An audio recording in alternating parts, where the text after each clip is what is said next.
यस्तो छ गाईघाटको हेर्नुस्। अहिले मदनबाटै राजमार्ग हो यो पनि। गाईघाट हुँदै भिमान हुँदै काठमाडौँ जाने बाटो यस्तो छ हजुर। बाटोहरू बन्दैछ, राम्रै छ बाटो, विकास भइरहेको छ, पुलहरू बन्दैछ, बाटो राम्रो छ। सर्टकट बाटो हो यो, सर्टकट काठमाडौँ जानलाई सर्टकट बाटो। धरान 75 किलोमिटर, गाईघाटबाट धरान 75 किलोमिटर मात्र हो। यस्तो यस्तो पुल बनाएको छ, पुल हेर्नुहोस्, राम्रो छ बाटो।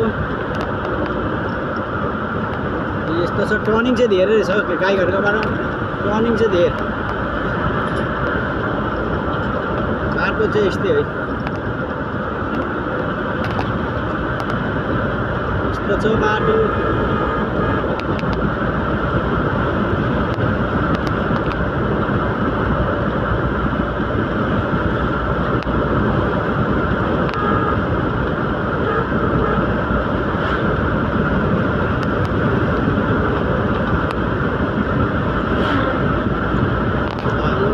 कुदाउनु राम्रो लाग्छ क्या बाटोमा चाहिँ, राम्रै छ बाटो, झिकझाक हुँदैन। अब पुल चाहिँ त्यही हो,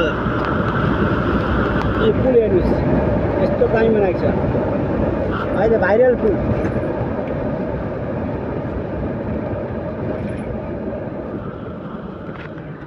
अहिले